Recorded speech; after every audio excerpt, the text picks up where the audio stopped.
Okay, good evening, everyone. Thank you. Let's call this meeting to order, this June 22nd, 2023 meeting of the Planning Commission. May I have approval of the agenda? Move to approve the agenda. We have a second? Second. Any discussion? Okay, Emily, will you call the roll, please? Commissioner Matusek, Yes. Commissioner Bates, Yes. Commissioner Farrell, Yes. Commissioner Sinclair, Yes. Commissioner Ostrander, Yes. Chair Newton. Yes. Moving on to consideration of the minutes from our May 2023 meeting. Are there any amendments to the meeting minutes? I don't know if this is an amendment, but I want to put my whatever in the sand that I'm reluctant to approve the minutes since our decision was vetoed by the city planner. Can you point me to the specific section that you are taking issue? So I'm taking issue with the fact that we had approved a denial of the rezoning and sent a letter to city council explaining our decision. And city council was not given an opportunity to address our letter or our decision. Even though the attorney was here during our meeting and did not seem to have an issue with our decision or how we arrived at it. I think it was clear, though, that we were, and I take responsibility because I drafted the letter. I think it was clear at the time, to me at least, that what we were doing was recommending denial. I didn't reflect that properly in the letter. I think that when I wrote the letter, I said we denied, and that was an inappropriate characterization myself, but I did feel that when we made that decision, I understood it as a recommendation, because I know that that is the process.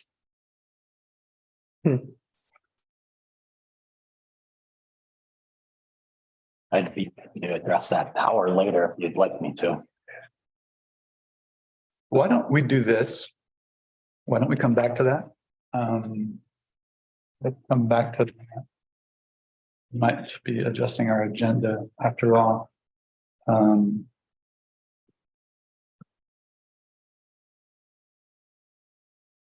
Well, what do you all think? We can do it now, or we can do it at the good of the order or ongoing planning matters? Good of the order. I prefer to do it now. I think I would have a much more breadth of brain to deal with the other issues in front of us. If Okay. I understood this. This is clearly weighing heavily on me All right. because I don't understand what our job is here.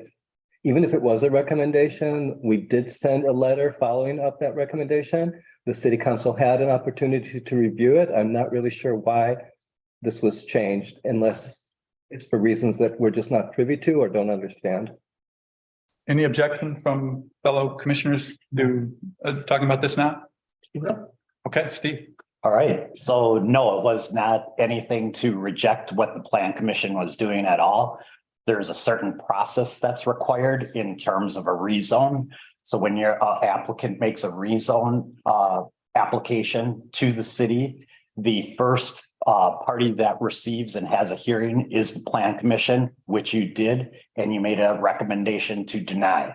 The Plan Commission at that point in time is not the final decision maker. At that point in time, they're making a recommendation. So the reason why the council didn't take any action was because we weren't following the process correctly. We needed to provide, not the Plan Commission. Plan Commission did everything they were supposed to do. What would happen was with the rezone, there's a hearing and a notice that needs to be sent out to property owners that didn't occur. And so we didn't take action, not because of just denying the Plan Commission's recommendations. Procedurally, there were a couple of steps that we needed to do in order to notify neighbors that the Moon's hearing was coming up.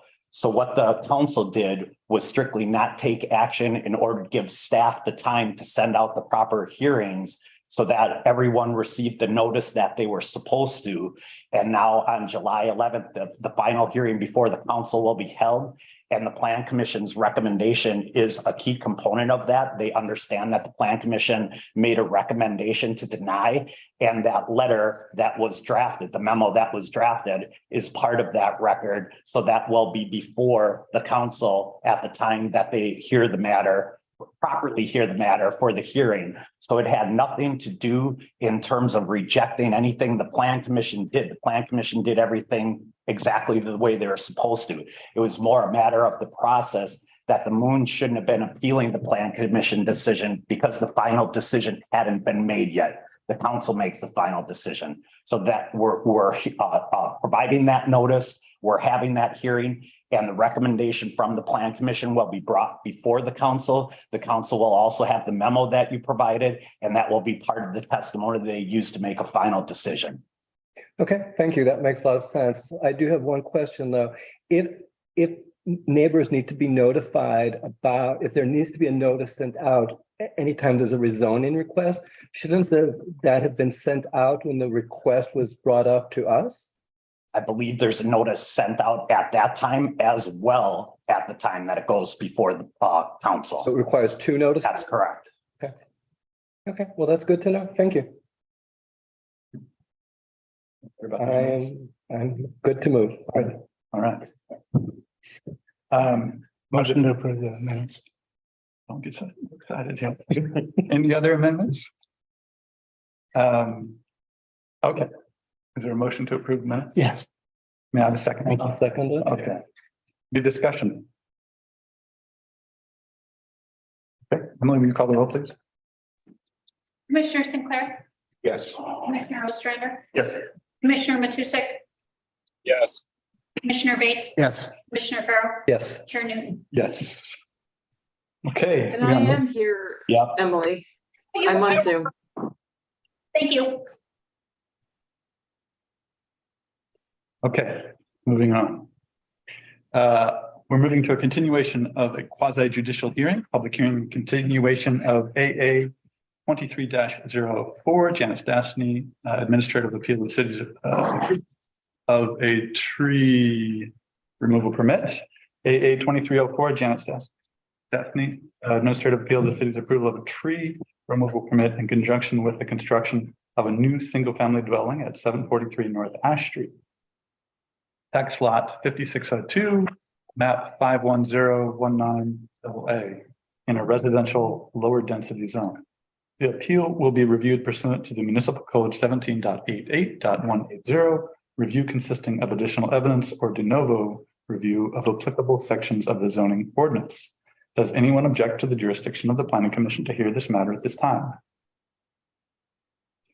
Does any commission member believe he or she has a conflict of interest or personal bias? As I mentioned last time, I believe I have a bias and therefore I will recuse myself from this matter. Okay, thank you. Has any commission member had any ex parte contacts or made a site visit? Site visit. Site visit. Site visit? I visit, and I've had a conversation with some of the neighbors. Okay.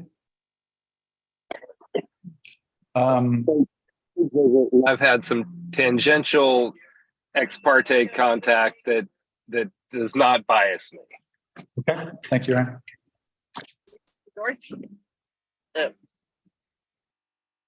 Anybody else? Okay. You guys want to go through the staff report again? Would you like to? Well, I was just going to go through a couple paragraphs on the addendum. This item was initially heard by the Planning Commission during its May 2023 public hearing where it heard testimony related to the tree removal permit specifically in construction of a new single family dwelling at 743 North Ash generally. During that hearing, the commission requested that additional information be provided by the respondent regarding potential geologic impacts resulting from the removal of a tree and an assessment of the current condition of the tree.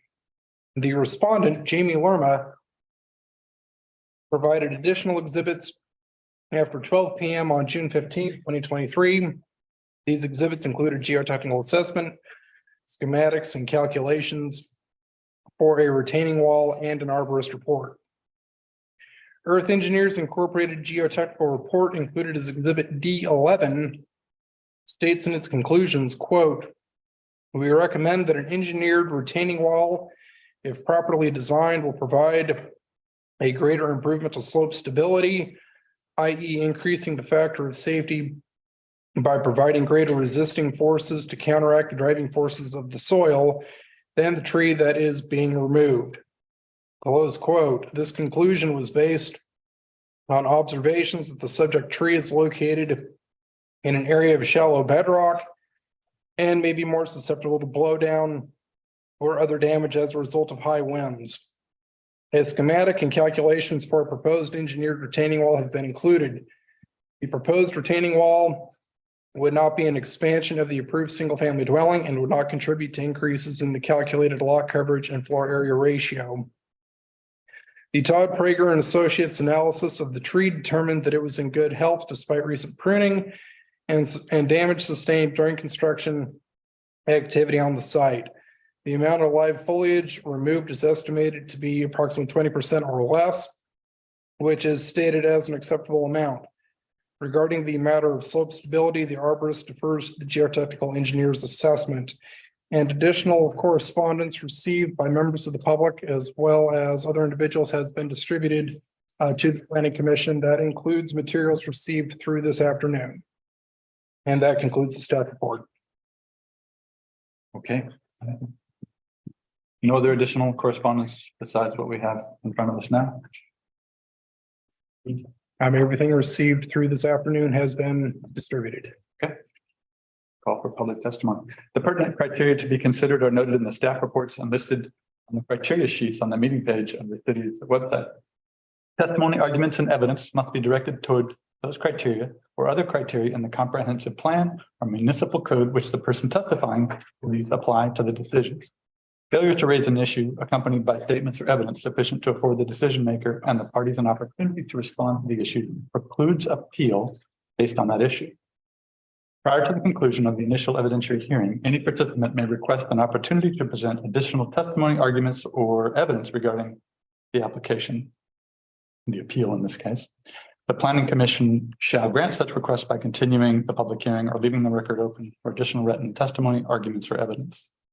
Persons who testify shall first receive recognition from the chair, state their full name and mailing address, and if appearing in a representative capacity, identify whom they represent.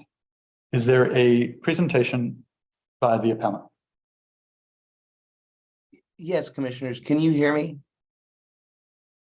Why don't we come, if you're online, yes, I can hear you, but we'll come back to you. Mr. Oh, Harris. sorry, applicant, I misheard you. My apologies. Mr. Altman, please come forward. Thank you, Mr. Newton. My name is Dean Alterman, Alterman. My address is 805 Southwest Broadway, Suite 1580, Portland, Oregon 97205. I'm appearing here on behalf of the appellant Jan Stastny and her husband Don Stastny. We're here tonight. You have in front of you a short for a lawyer letter that I wrote this afternoon with our response to the additional information that the applicant submitted about the tree and the slope. A couple of points. I won't read or pretend to read or even summarize the letter. First, this is a tree that is sound. The applicant's evidence shows that the tree is sound, it is in good health, it's structurally fine. It hasn't been damaged to the point of needing removal by what has gone on now. That the applicant is requesting to remove the tree basically for convenience. Convenience is not the standard that is in the code. A couple of limitations, as Mr. St. Clair noted, EEI did not assess the specific extent of potential impacts on the property of removing this tree, and Mr. Prager did not express an opinion on the tree's contribution to soil stability, which he deferred to the engineers. You are faced with a simple code interpretation question and a more complicated policy question.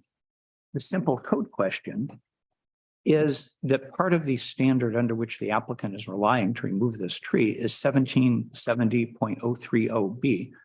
A tree removal shall occur only after a building permit has been issued for the structure requiring the removal of the trees. Nothing in the additional evidence and nothing in the record before you states or suggests that removing this tree is required in order to build the structure. You have some evidence indicating that maybe after the structure is built, the tree might become damaged and it might be better to remove. That's not the same thing as requiring to be removed. Construction has started with the tree place, which is more evidence suggesting it is not required to remove the tree. Your standard, however, speaks about structures that require the removal of the tree. On that basis by itself, this application doesn't meet your criteria. The applicant has provided evidence that a retaining wall can provide the same structural stability as the tree does, maybe more to the soil. But that is not your standard either. Nothing in your code says you may cut down any tree you want as long as you put in enough concrete to stop a landslide. Nothing in your tree preservation ordinance even remotely comes close to suggesting that your standard is not mitigation. It is preservation. And this applicant simply hasn't met that standard. Otherwise, and now we come to the bigger policy issue. What is the purpose and the point of a tree preservation ordinance? Under what I understand the applicant's interpretation to be, you can cut down any tree you want in Cannon Beach for the price of a building permit simply by saying you're going to build a structure close enough to the tree to justify taking it down, even if you don't need to take it down. You can then get a permit to take the tree down, whether or not you actually build a structure. That, I don't believe, is a fair reading of your code. That is the reading the applicant is suggesting that you adopt.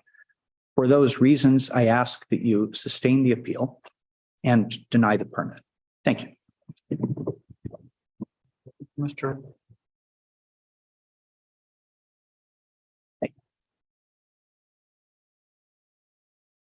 Are there any other presentations by the appellant?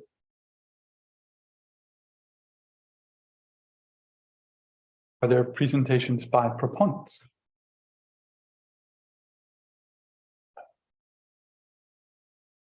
Are there presentations by opponents?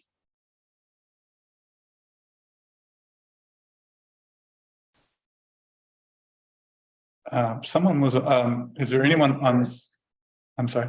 Vic Harris. Vic Harris, Mr. Harris. I'm not sure where you were on this, but want to recognize you. And I see Will Rasmussen's hand up. Because your hand is up first. Well, actually, hold on, Mr. Rasmussen. Mick Harris, would you like, I'm not sure where you were, proponent, opponent, appellant? Good evening, commissioners. I'm the attorney appearing this evening on behalf of the applicant.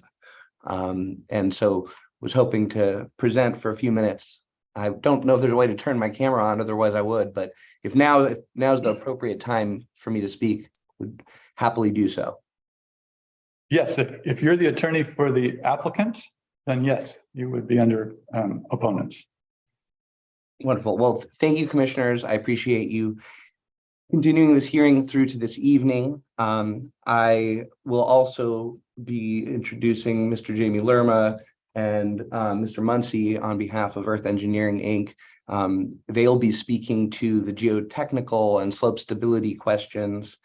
I do want to begin by acknowledging that in the previous May 25th meeting, the commissioners approved by motion to limit testimony to the geotechnical report and the health of the tree.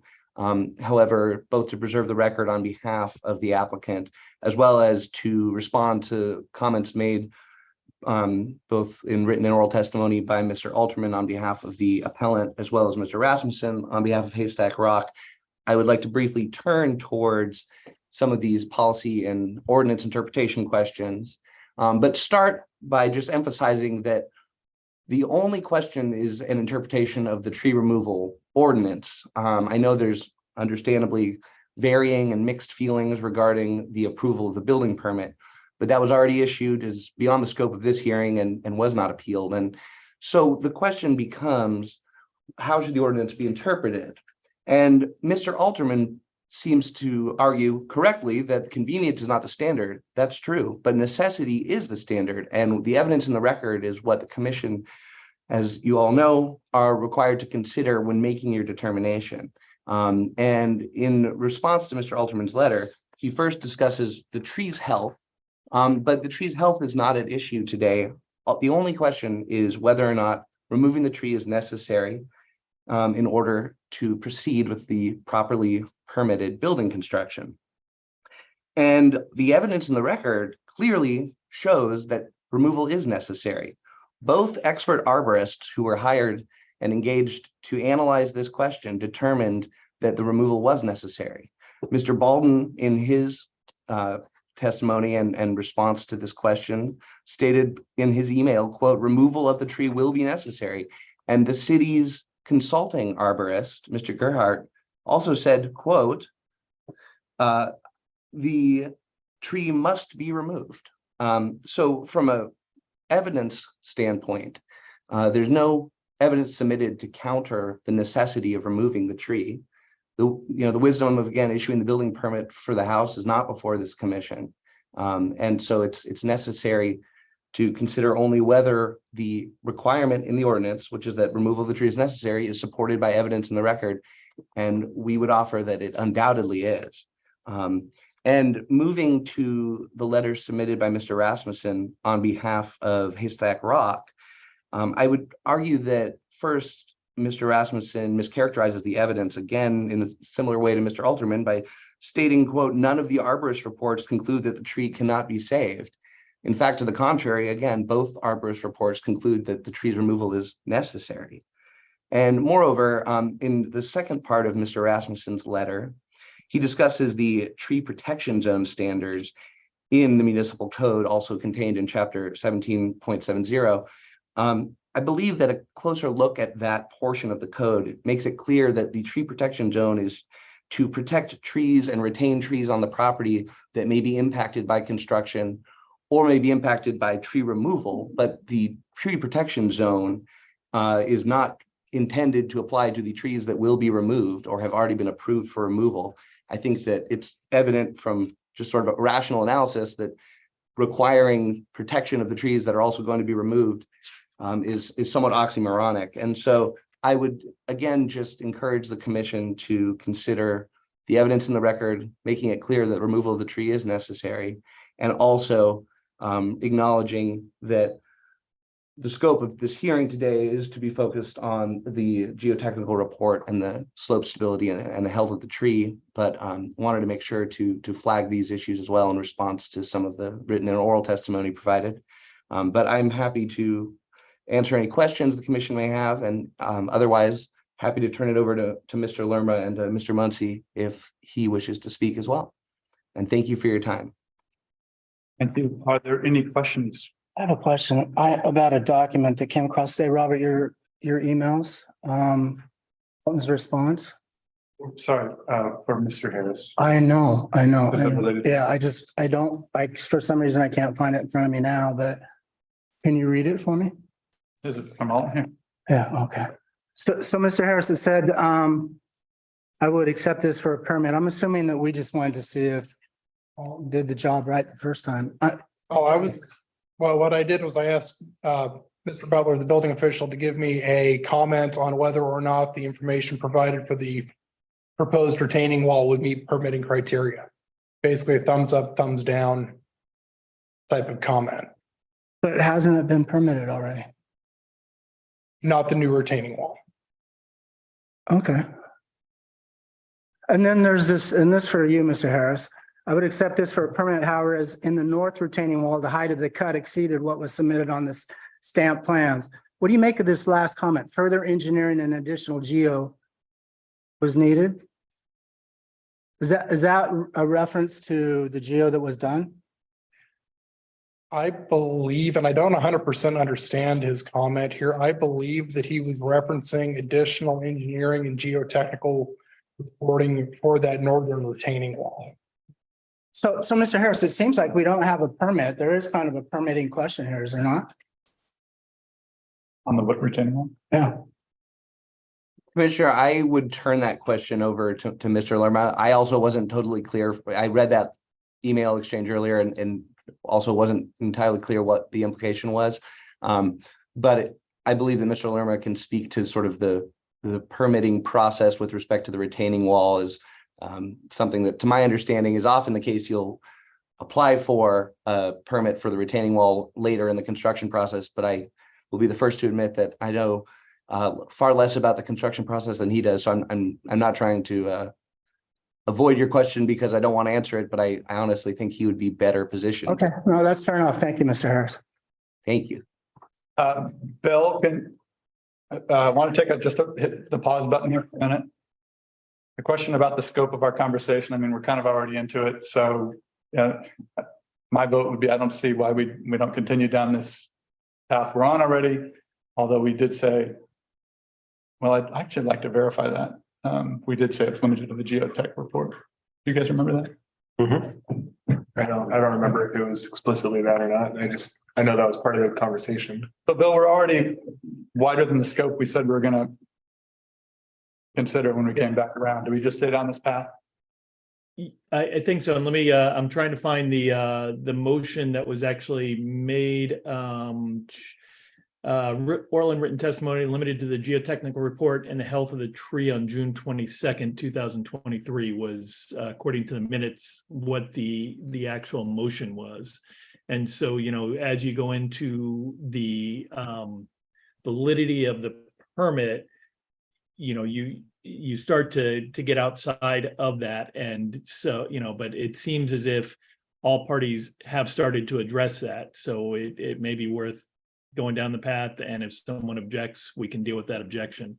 Okay, and just because we're already way off the rails, I'm realizing that Will Rasmussen has his hand up, and I'm not sure I saw that when I called for additional testimony by proponents, but I'm guessing that he's on the proponent side. So yeah, it just took me a minute to get the hand up. Okay. So your suggestion for how I recognize Mr. Rasmussen in where we are in this process now? Yeah, so there procedurally, the division into proponents and opponents is more a procedural convenience for the city commission, for the planning commission to just, hear one side then the other side. There's no procedural error with going ahead and just allowing it. But on that note, make sure I finish with the applicant. Yes, the applicant always gets the last word. Thank you. So, Mr. Rasmussen, I'll recognize you to make any statement you have at this point. Sure. Thank you, Chair Newton. This is Will Rasmussen from Miller Nash on behalf of Haystack Rock LLC, the owners of the historic Oswald West cabin in Cannon Beach. Address is 111 Southwest 5th Avenue. Suite 3400, Portland, Oregon, 97204. You've heard both from the appellant and the applicant, and you heard them both say, hey, you've got this tree code provision, interpret it my way. And I frankly think Mr. Alterman's interpretation follows both the letter and the spirit of the code more clearly. If you look at 17.70.030 sub B, it uses the word requiring the removal of the trees. And that's not something that's convenient. It's not something that anybody who submits a building permit anywhere can remove any tree in the city. It says it needs to require the removal of the trees. And please look at the arborist report in the record and you'll see those trees are healthy. Nothing requires the removal of those trees.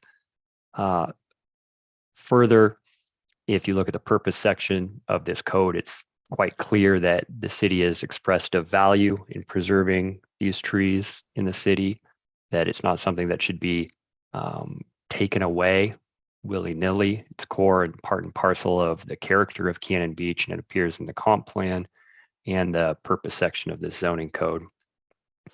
And I'm glad that the question came up about Alden's email and the changing of the retaining wall. I read that email exchange to say, well, the applicants changed the retaining wall that they're trying to put in. They were actually installing a bigger one.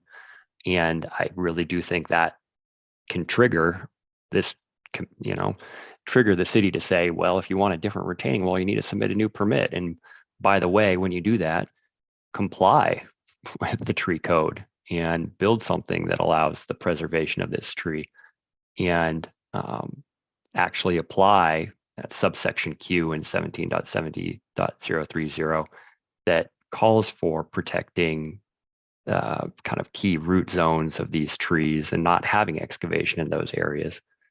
So very much appreciate the opportunity to be here with the Planning Commission. I just want to say that this issue on the health of the tree and what sequence of events in Cannon Beach can lead to the removal of a tree is an issue that's popping up more frequently around the city.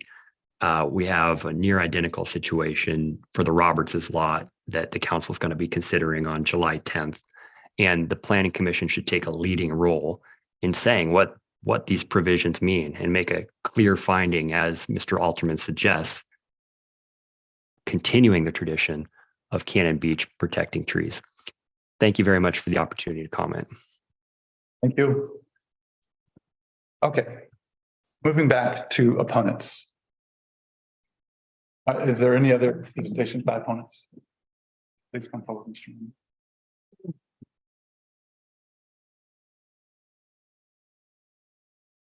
Jamie Lerma, P.O. Box 825, Cannon Beach, Oregon. I'm the appellant. I'm the applicant, excuse me. And I guess I'm going to go off my script here a little bit and talk about the building permit and whether or not it's valid. Having building permits approved and issued by the city of Cannon Beach on March 23rd, 2023. With regard to the north retaining wall, the height and width and structural components of a retaining wall aren't set by the piece of paper that it's written on. It's set by the site conditions. And sometimes those things change. They're different than what it might say on a piece of paper. The plans that were submitted contemplated a 9-foot retaining wall based on the topography. When we got on site, made the cuts, got down to the bedrock, excavated, the retaining wall needed to be taller than that. So I did what I've done hundreds of times before, all over the state of Oregon. We did a revision to the retaining wall so that we could build something that was actually effective. So we had that designed by an engineer, submitted to the city of Cannon Beach, and it was approved by the building official. And I have a copy of it in here, and I gave it to you at the last meeting. So we have a valid permit. That is common construction practice. If you move a window and it's in a certain position that requires an engineer's authority to do that or approval to do that, you submit a plan revision, building official examines that, reviews it, and either denies or approves your plan revision. It happens all the time. Maybe on every job. And that's what happened with that north retaining wall. With regard to the southern retaining wall that we're talking about now, we just went ahead and hired the engineer up front. I've not submitted a plan revision or any kind of plans for that retaining wall yet, because I don't know what you guys are going to do yet. And that'll come in due course. And then I guess I should touch on this again. I went through this last hearing, but this tree is, the face of this tree is 16 inches from the face of the foundation. That is remarkably close. That's if you walk around through town, you won't see that. You won't see, you'd have a hard time slipping through that crack. And that doesn't contemplate the retaining wall footing. So the footing on the engineered retaining wall that you have in your packet for this hearing has a 10-foot toe on the outside, the downslope side of the hill there. It's a 10-foot toe. So you're 16 inches from the tree. And now you've got 10 more inches that we're going to have footing. So now you're down to 6 inches from the tree. You have to be able to form the foundation. You need to use foundation forms, which are 3.5 inches wide. They're made out of 2x4s, which are 3.5 inches. So you need to add 3.5 inches to that. And that gets us down to 4.5 inches from the outside of the form to the face of the tree. Regardless of where the roots are, that's just the face of the trunk of the tree. So in order to fit a 3.5 inch form in there, you also need to over excavate so you have room to work. And so we're going to need at least another 18 inches to excavate area to install the forms. And that is standard construction. I'm only smiling because what we're talking about is, I mean, you having a tree that close to the structure, when we're talking about 4.5 inches from the footing, which is going to be, you know, it's really close. You can't do it. It is impossible to build this house by the approved plans with that tree in place. And that's just talking about the foundation. It also conflicts with the second level and third level deck that Miss Bennett has that was also approved in her building permit, wasn't added. It was part of the plan from day one. So once you get to 20 feet, you've got a deck that comes out as part of a staircase to get onto a reviewing deck. It's not, she doesn't have a big luxurious deck back there. It's a staircase that goes up the back so she can get onto her viewing deck above her garage. So the plan as it's drawn and approved cannot be built if that tree is in place. Jamie, what if we were to accept the interpretation of the code that says required means something more than convenient? I mean, let's just say that that's the decision we make. Why wouldn't we encourage you just to move that end of the house 10 feet away from the tree?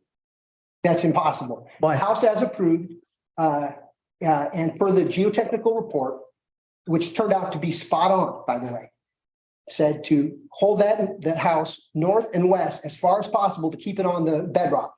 And that turned out to be 100% true. And that's what we did. That house is north and west as far as it can go. It hits the setbacks in those directions. The house is 40 feet long. If we can't move it any further south, because it'll just be the foundation continues for 40 feet. So there's no place to move the house. No, by the same token, I was just suggesting that there are design things that could be done that would make accommodations for this tree in accordance with the code that's interpreted as required and not convenient. You know, shrink the deck by 5 feet, you know, move things around. The plan as designed, you can't just shrink the deck. Okay. It's her access up to her deck. You'd have to revise the plan completely to do that. And if you looked at plans. I'm confused. And I think I expressed this confusion last month as well. When the plan was drawn, when you were given the plan by the architect and submitted to the city, did you not know that the tree was going to be in the way? The tree was on the site plan, and it wasn't apparent how close it was going to be until we actually went through this too, until we actually cleared the lot, put our surveyor stakes in out there. And as soon as I saw that, I went to the city and said, we need a tree removal permit, which can't be issued until the building permit is issued anyway. So I followed what I thought was protocol. And, you know, I think that we would be past this if it wasn't appealed, obviously. But it seems to me, again, that when you're designing a house and you're designing it for a specific lot, you take into consideration what's already currently on the lot, including trees, bedrock, slopes, hills, rocks, whatever else. I'm still confused why this tree wasn't factored in when the architect drew the plans, when the plans were given to you, and when the city reviewed the plans. I would ask you this, though, what would that change right now? The plans probably wouldn't have been approved if it was clear that the tree would have to be cut down. Well, I don't think that's true. I think that the removal would have been approved, and it may or may not have been appealed because it wouldn't have been something that everybody noticed. It wouldn't have had the neighbors angry about the building permit being issued in the first place. We wouldn't be here now. It would have been something that was handled way prior to the excitement over the house being built. I think I can think of something that might have changed. You know, that retaining wall, I've heard your attorney, and I presume your geotech, Mr. Muncy, will come in here and tell me that, you know, we looked at it, you know, it looks like the top of the hill is going to be fine. If they'd known that tree was going to come out, they might have said, are you looking down far enough down that hill to accommodate the roots that come out of that tree to go down 15 to 20 feet and hold that hillside in? So you may not have had your permit. You know, so it's a legitimate question. What is the question? The question is, why don't you just redesign it? I mean, this seems like a minor inconvenience. It's not a minor inconvenience. That lot has a very narrow area that's buildable on, and it needs to be put in that area in order to protect the structure. You know, I mean, you've seen it. I'm assuming you've looked at the site plan, you've looked at the topography, you've read the geotech reports. I have. That house has to be pinned north and west. It's a narrow strip. So she also has to accommodate parking on that site, and that's what this area does. This is her garage. Can we have the geotech on? Well, I'm finished. So I'll continue then. In the last hearing, you said you were going to limit the scope to slope stability and the health of the tree. So I came prepared to talk about that, and no real mental gymnastics about it. The tree is in the way of the construction of the house. I don't know how else I can say it. If the approved plan can't be built with that tree in the location that it's in. So something else would have to be built there in order to keep the tree. Regarding the health of the subject tree, as Robert pointed out, we have a tree report submitted by Master Arborist Todd Prager, inspected the tree on 6/5, issued a report on 6/12. And his report starts and ends with this statement: the pruning of the sick spruce tree at 743 North Ash is not anticipated to significantly impact the health or longevity of the tree. So hopefully that issue is moot now.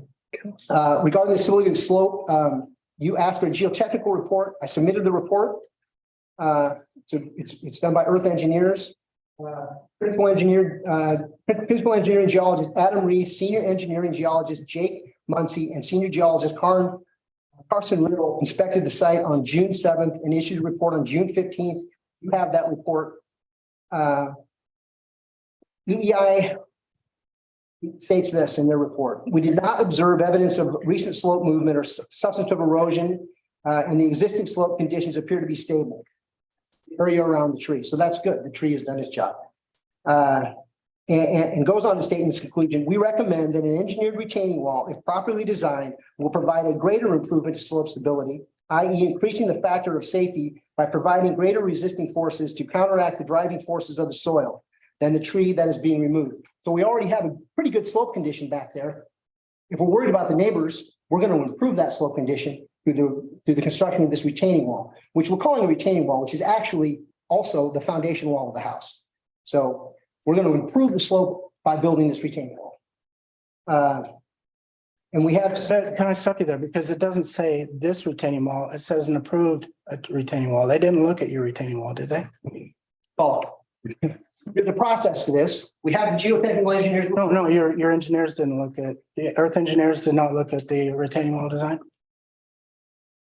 The retaining wall was designed by Ironworks, but you said that the letter from Earth Engineers said if contained by an appropriate retaining wall. Yes, that's right. Contained by an appropriate retaining wall. No, they have not. That wasn't their job. That they weren't hired to review that retaining wall. I have an engineer that designed it. I'll submit it to the city of Cannon Beach building official. He'll determine whether or not it meets standards. That's the system.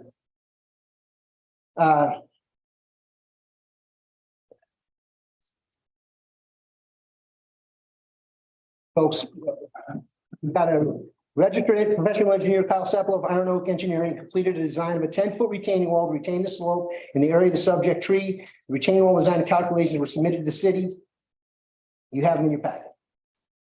I guess I'll go back to this point. The retaining wall design requires a 7-foot 6-inch footing with a 10-foot toe on the downslope side. We need another 3.5 inches for forms. I mean, I've been through this. If we were excavating with a razor blade, we can make it work. We need 18 inches of over excavation, so that puts us right in the path of the tree. That doesn't take into consideration the decks, which are also approved, that are on the second level. As of today, the project has been delayed for 7 weeks in the middle of construction season for this. So I'm hoping that you can make a decision tonight. And all of the things that we've done to this point with this retaining wall near the tree would have been done in the normal course of construction anyway. It happens every day in many jurisdictions throughout the state of Oregon. It happens in Cannon Beach. You don't get to see all the building permits and revisions that happen. We would have done this anyway. It would have just gone a lot quicker. This is a building issue to be handled by the building officials, the engineers, and the builder. So you asked for some information. We provided you with the professional expert information you requested, proving the slope stability was enhanced by the removal of the tree and construction of the retaining wall. I think we established that, and I'm telling you today, I'm testifying today that if that if we build that plan per the engineered retaining wall, for our geotechnical engineer's recommendations, we'll have a safe house there. Requesting that you deny the appeal and allow the owner to proceed with their permitted development on the property. And I'll turn it over to Jake Muncy, the senior engineer and geologist at Earth Engineers Inc. If you don't have any questions.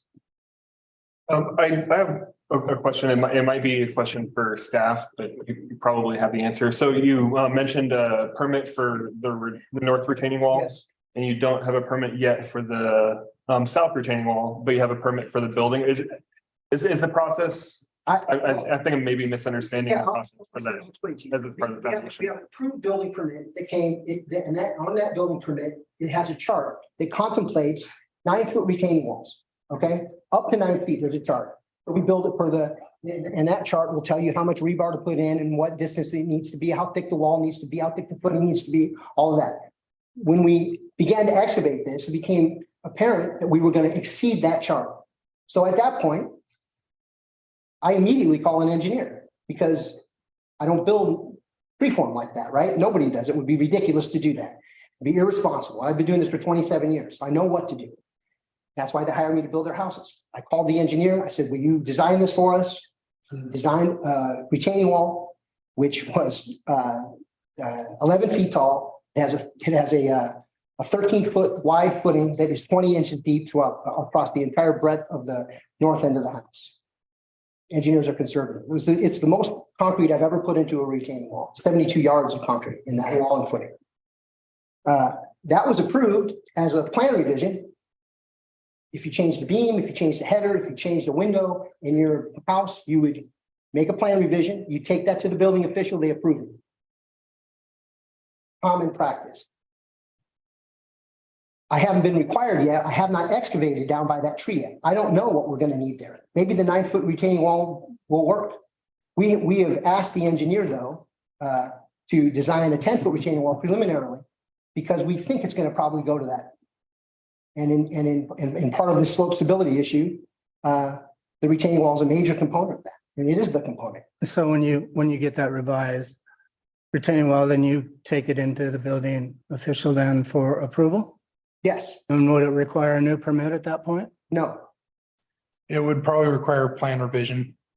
Unless it's a new independent structure, it would probably be a plan revision, but those are questions that really would be better addressed to a building official. Because generally when it gets to the building permit phase, that gets into a whole regulatory body that we as planners do not handle. Yeah. Okay, so then I guess the core of the question. So you have the building permit was approved and the approval was for 9-foot retaining walls, 9-foot engineered retaining walls in order to stabilize the building, hold it up and all that.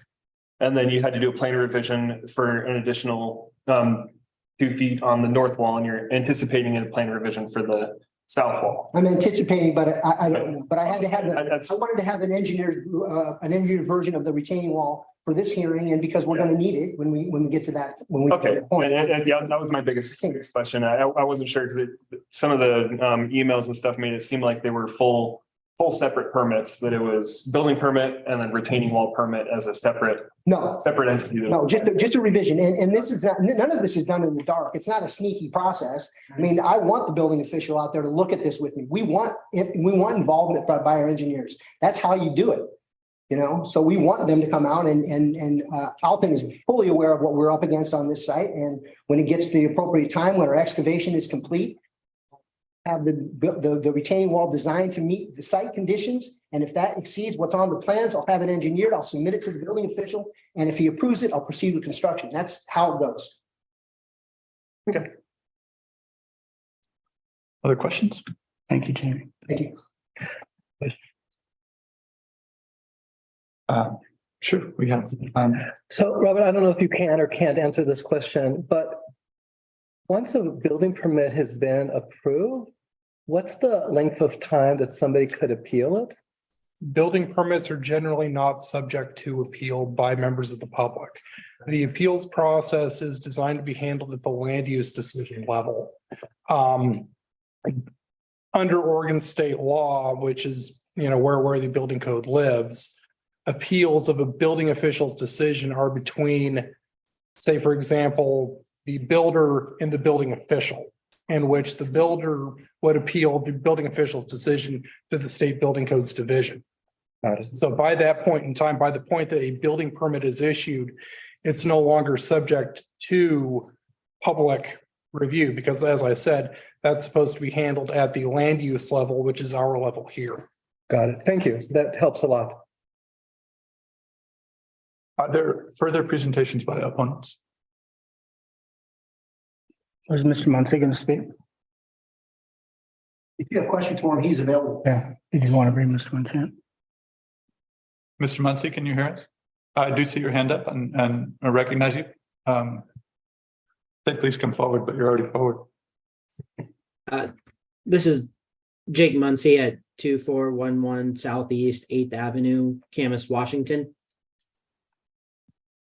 Great, please go ahead, Mr. Muncy. Okay, I was one of the 3 with Earth Engineers that made the site visit to look at this tree.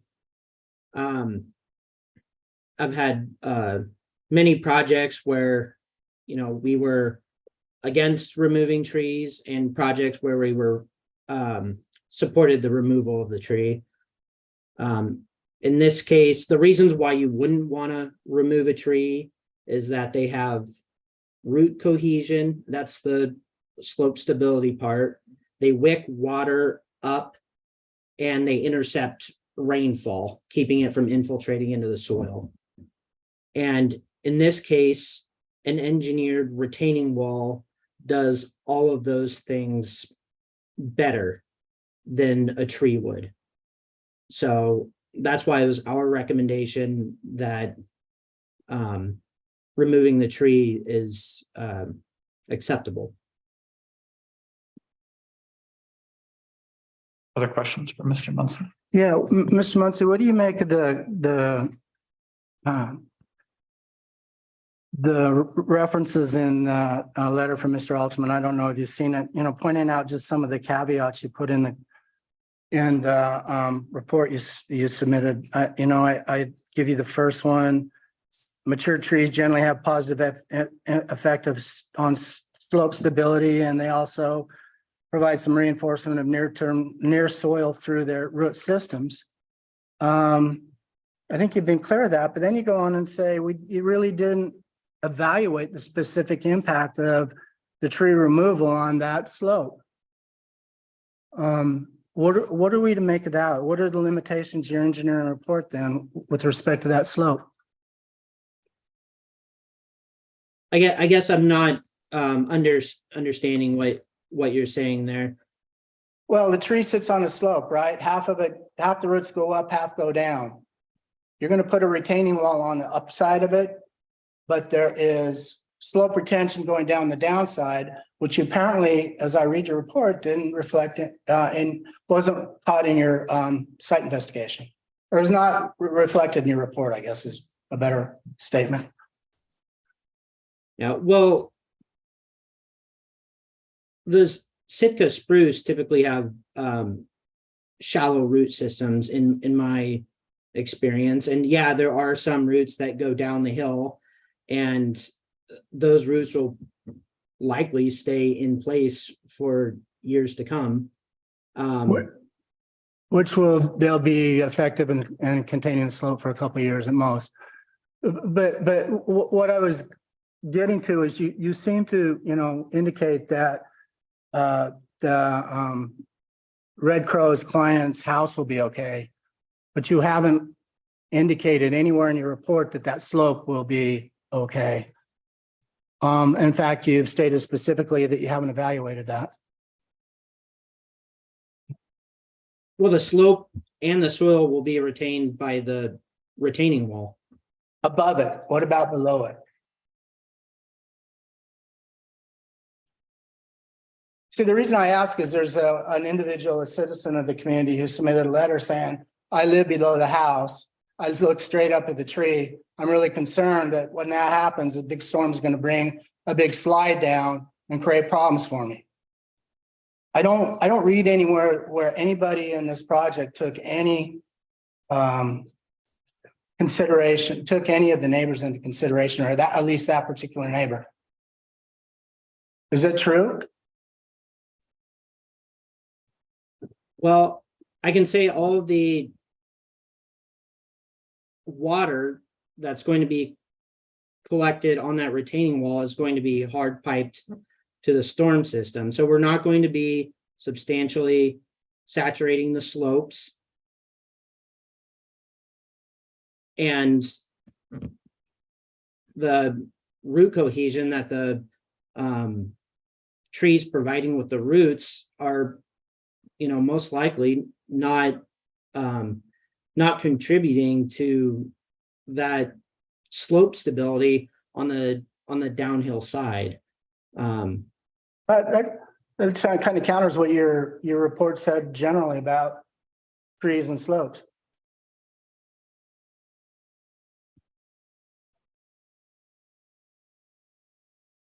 Well,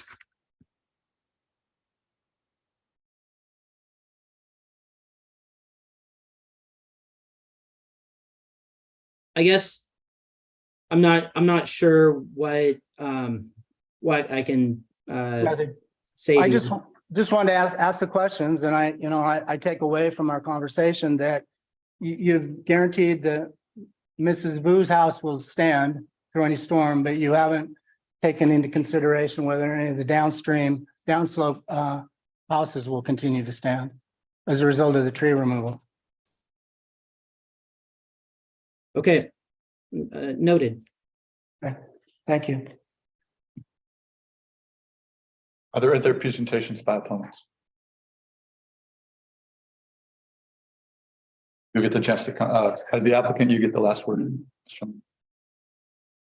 Bill, because this is just such a different format than we're used to, do I go back to the appellant one more time, or do I finish? Is now the time to finish with the applicant? I think it's finished with the applicant. Everybody's had their opportunity to provide testimony to you, and the applicant gets final word. Okay. Would the applicant like to have any final thoughts entered into the record? I'll say something. Mick may want to say something too, but I just want to address what Commissioner Bates was saying. Jamie Lerma, 825, PO Box 825, Cannon Beach, Oregon. The slope of that hillside goes from 45 degrees at the tree, and then it goes to a bench that was a historic road that was cut in there. Have you been down there yet? I've looked up and I haven't gone down. It's flat. It benches out flat, completely flat. There was a logging road in there at some point. I'm sure you've all seen it. It has a clover that grows on it, but it goes about 10 feet, maybe 12 feet, and then it completely flat benches from a 45-degree slope to a flat bench for about 10 feet, and then it goes to a gentle 30% slope down to the house at the bottom of the hill. It's probably 100 feet to the next house. I don't think that the slope stability that we're talking about here, that the tree is offering, is significant enough to impact that house down below. And I think that's what the intent of this engineering report was as well. And it said that the retaining wall is going to retain the soil better at the areas where there is the highest amount of pressure at the top of the hill. So that's it. Thank you. Thank you. Are there any other, or the applicant or any other representatives of the applicant like to make any final comments? Commissioners, Mick Harris here. I realized I didn't give my address before. It's 888 Southwest Fifth Avenue, Suite 1600, Portland, Oregon, 97204.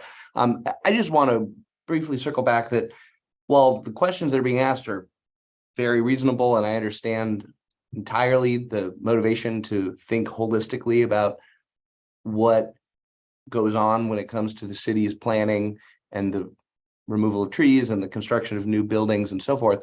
And the question, a lot of this was or should perhaps have been addressed in the building permit process, but now that it has been issued and it was not appealed, when it comes to the question about tree removal, it's really just how is the ordinance interpreted? And I think even a plain language, rational, reasonable interpretation shows that it is a mandatory grant. And again, I listened back to the previous hearing and I realized there may be thoughts and concerns about how the ordinance is structured. And I leave that in your capable hands to determine moving forward how that should be addressed with the city council. But at this point, I think that the plain language makes it clear that All that matters is that there's a necessity and there's record evidence showing that there's a necessity, and no evidence has been submitted to counter that. So I just want to emphasize that once more, and thank you again for your time.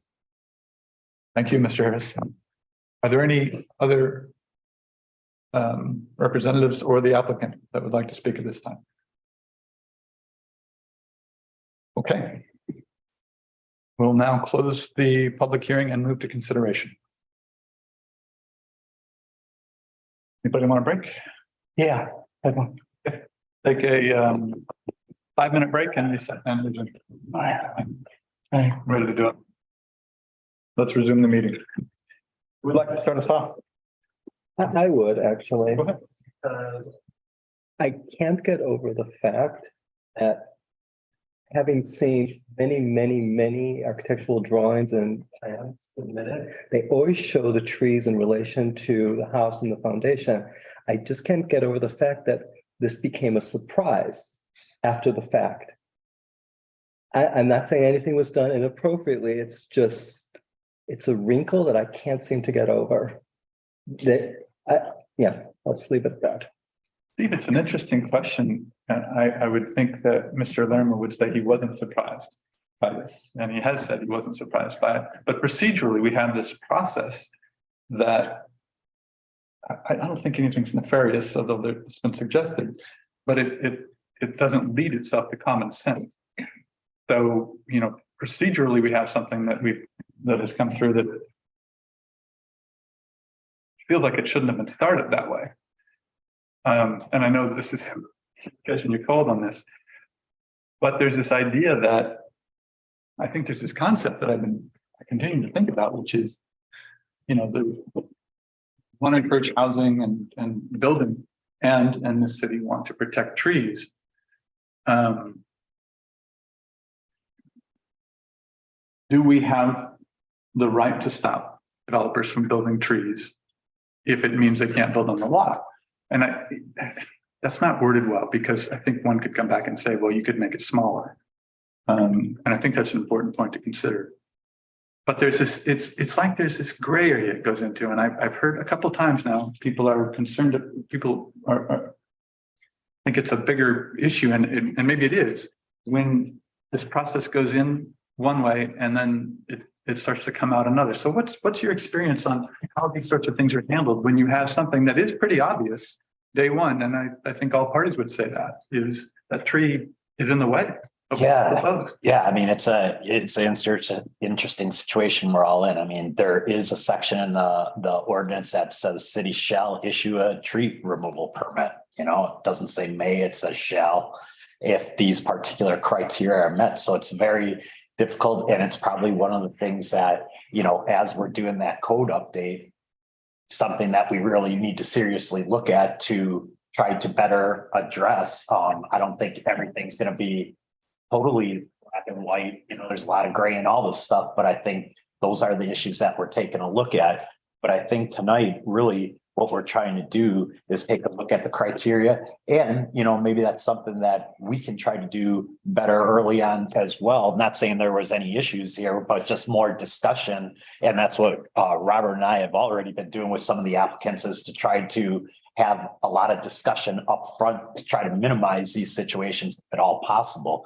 But I think in the end, in this case, one way or the other, it's a matter of reviewing the criteria and whether or not the Plan Commission believes that criteria is being met for this removal permit, or like the applicant that's with appealing, whether or not they believe it's not, you know. So I don't know that I have a crystal ball to give you, you know, a great answer to it, other than to say typically what we're utilizing is the criteria that's set before us in the zoning ordinance. I just want to be clear on my comment that I wasn't saying that it should have been caught at the city level. I actually believe it should have been caught before it even got to the city. So I just want to be clear on what I was trying to say. Sure. Well, but you know, the challenging thing in this for me is it was.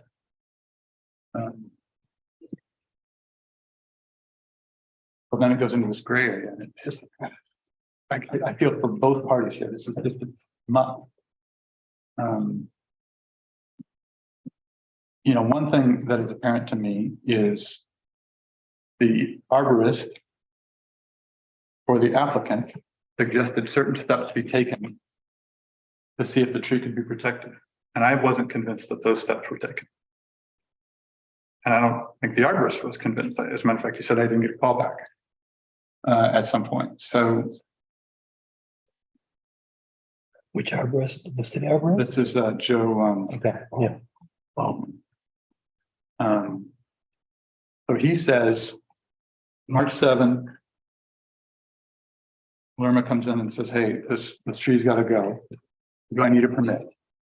He's told he does. And Baldwin says, let's try to save the tree if possible. And they move forward so that the 23rd, the permit is issued. Well, it doesn't look like there was communication with Baldwin after that. So the steps that needed to have been taken to see if the tree could be saved weren't. Now, I got the sense from Baldwin that it was kind of iffy to begin with, but we don't know because those steps weren't taken. Now, if it means a 15-foot setback, then we're telling that homeowner they can't build on their site, and we can't do that. If it means you have to be 15 feet off of a tree to protect it, we can't do that, which is one thing Mr. Baldwin said to us. But he also said with some exploration and better understanding of the root system, we might be better able to determine if we could or couldn't. And that just didn't happen. No, it didn't. I hear the procedural thing too, and I don't blame anybody, but what it's ended up in is each development in this has been ahead of the data so that we get to this point, and all the data that we've compiled has addressed some issue of some part of the issue we want to address, whether this property is stable, but it only addresses a part of the property, right? And we have this part down here that is more than likely going to be run off, whether Jamie's right or I'm right that it's going to be a problem or not. Who cares? We got a citizen who is concerned about it. Now, what I hear in this group is from this testimony tonight is that Jamie's probably going to have to go in and talk to Alden again because the checklist won't be right. And I hope what would happen at that point is what should have happened the first time if they'd said we had to take down the tree, and that is do a full engineering study for this structure and the entire hillside. It's never been done. Never been done. So, I sit on the fence between whether this is required, whether our code criteria is required or whether it's just you build a house, you can tear one down. I have no idea. I know that's going to be fixed in the update, but the reality is this situation falls directly into kind of factual circumstances that were addressed by the purpose of this code. And that is we have a soil stability issue. And because of the way things have happened, we haven't really had a chance to investigate it. I'm of the mind, that we move to sustain the appeal, reject the permit. And when he goes back into Alden with his, when the contract goes back into Alden with his wall design, then maybe Alden can look at it and say, dude, let's do the engineering the right way for this house. Not for the house that they wanted to build last time, and not a quick and dirty looking at it because we don't have time for more, but a full-on engineering report for this house. Other comments? Well, so my understanding is there's the engineering report for the 9-foot walls, which is what was anticipated, the 9-foot retention walls that were there, and all of that was approved permits. And wherever the oversight happened, the tree was not thought of or noticed during that, and so the building permit got approved with the tree in the way of the structure itself. So then it triggers the what was referenced by I can't remember which comment it was referenced by, but the required removal because it's within a portion of the structure. It's within the decks that are on the floors, and so then it's been approved regardless of where the oversight happened. With the contractor side of the city, so wherever it happened, it doesn't matter. That's neither here nor there. we're at the point where we have approved building permit and a request to remove a tree because it's within the confines of that. And an engineering report that says, with a proper retaining wall, engineered retaining wall, it might work, but the engineers didn't see the retaining wall. The engineers that did Jamie's walkthrough didn't see it. So how do we know?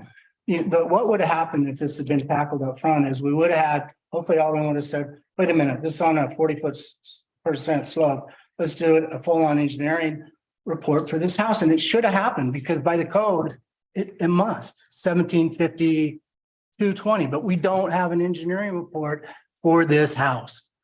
And now we're sitting here worrying about a tree permit. I, in good conscience, cannot tell a neighbor, fellow citizen that she needs to worry about her house because we approved this tree without an engineering report. What, I mean, just to make sure we're covering everything well, I'm looking at this Iron Oak Engineers Report, June 6, 2023. What do you make of this? What is that to you? That's a retaining wall design that was made a year and a half ago. It may still be the design. Look on the stamp. The stamp says it was approved a year and a half. Right. 2022. Yeah, that's the March 8th. I think that's his license. When was this approved? Did anybody know? Are you talking about June 6, 2023. We got it, Jamie. I mean, it's dated June 6th. Yeah, So I can't. but this hasn't gone to Alden. None of this has gone to Alden for that south. Procedurally, you're right. It's only gone to us.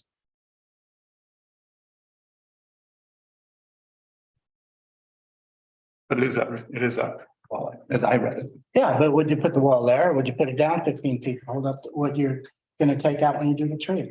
Or would you put two walls in? I mean, what would an engineering report done for this house tell you to do? Well, my understanding of the differences and depending on whatever happens with the slope there is an increase in the toe and heel of the tree at the bottom, and then an increase in height based on digging deeper to hit whatever bedrock they end up getting. Tree might have to come down anyway, but let's not take it down until we know what's gonna happen. Even the engineering report just claimed we don't know what's gonna happen when we take the tree. Isn't that part of the question that we should be asking? Do we really, actually, The question I'm asking, do we really approve this when we got? And if that's what our code means, that, you know, the citizen just has to suck it up because our code doesn't work, even though the purpose of it was to address this situation. It's not our call to make, it's city council. Will you say that again? I want to make sure I tracked on. I mean, if we're saying, if we're going to conclude that this situation we'll just proceed without any change. We'll go ahead and take the tree down and worry about the consequences in a couple of years when we have a serious rainstorm. If that's what our code means, the council needs to make that decision. This is not, there's a whole set of questions here that, you know, we're not elected to make, to resolve. Do I make sense? I probably don't. Not entirely. But let me try again. It doesn't mean Are it's you you. getting tired? It doesn't mean it's you. Let me try one more time. We're asked to make an interpretation of code that is going to leave a situation where a citizen of person downslope from this construction will feel that their investment in their home is jeopardized. And that we reach that result based upon an interpretation of the code, either for the applicant or the appellant. But, you know, there is a policy question that goes with the code interpretation that I think the council needs to make in this case. And, you know, and the only way to get it there is to deny the permit. In the meantime, they're going to have to send that engineering drawing in for Alden, and maybe Alden will look at it. And after all this testimony, I'll say, yeah, maybe you need an engineering report. And this whole thing goes away. Okay, I'm with you. So can I make a motion? I think let's. So, I mean, so, I mean, to me, I've got two stories here, and one of them is just that what's in front of the commission right now is a tree removal permit. I mean, it's not about the building permit. There were a lot of things I wish had gotten done before that building permit got issued. Yeah. That's kind of water under the bridge, as far as I can tell. My concern last time was solely around the stability of the slope. And I think Mike has asked some really good questions about, well, what happens down slope of the tree? It's not been addressed. But it's clear to me that the building permit requires that tree to be removed. I mean, the building that was permitted requires that tree to be removed. There's just no way it can exist. This is where, before the permit, maybe the architect could have been asked to reconfigure, but that's not where we're at today. So my concern is what happens when you remove the tree. But I'm not convinced that we have the purview to deny the, and I'm getting confused, but I don't think we have the purview to deny the application, the original permit, based on the fact. So are you saying that we don't have the purview? I think that the code as it exists today is very clear. So in your opinion, we should deny the appeal. I believe that's the way I see it right now. Not that I like it particularly, but that's the way I think. Now, but if the group of you agree that this, the only other way I could see it going is to deny it, and then all we're doing is kicking it up to the city council because that's where it's going to go. We have. And if that's right, then There is another option, and that is.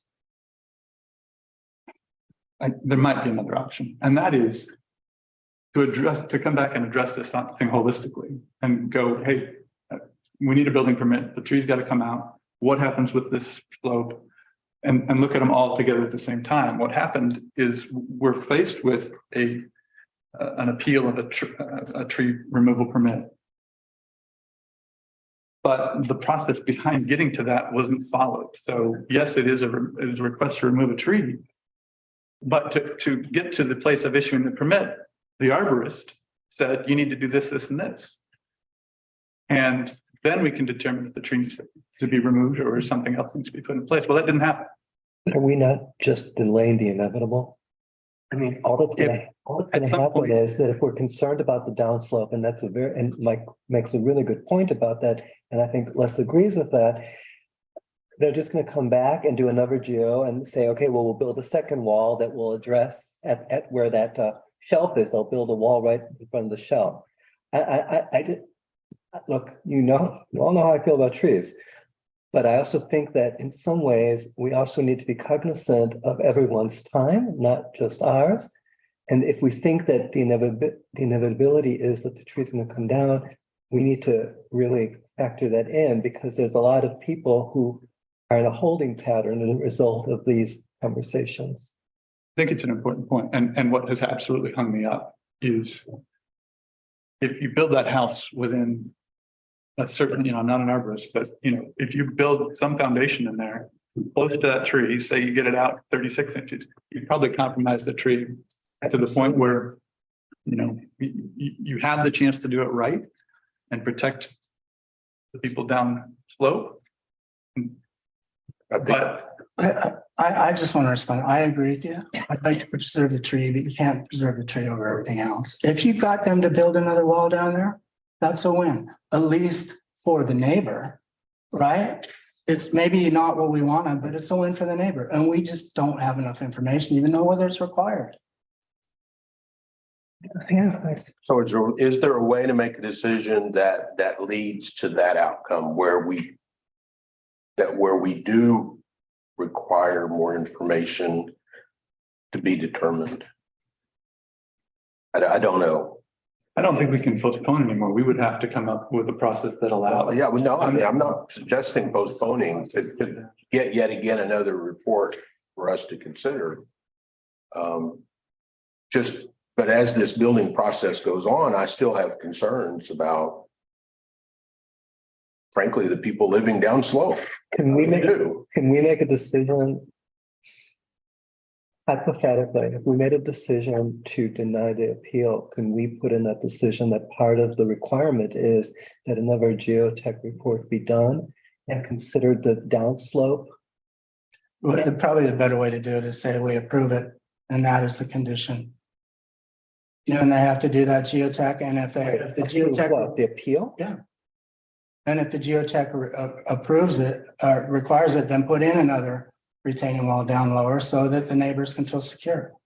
That, you can't do it, say, no, I'm not gonna do it, but if you do this, I'll change my mind. No, that's not what That I'm would saying. be what you described. Yeah, No, I'm saying we're gonna give you approval to go ahead, but before you do. you That's what have I a said. Geotech report. so I said we will. Oh, deny the appeal. Deny Okay. the Oh, appeal. okay. Yeah. Before us is the appeal, not the permit. Yeah. Trust me, That's what I'm I'm saying. reading it. I'm saying, could we deny the appeal, but put in a condition that another geotech report has to be run and not limited, but for the scope of the downslope and how it would affect the neighbors underneath? And a full geotech. Yeah. Yeah. That's what my question. Okay, good. Yeah, I think it's a good approach. Again, not what I would like. No, You with In any that? Shape or form.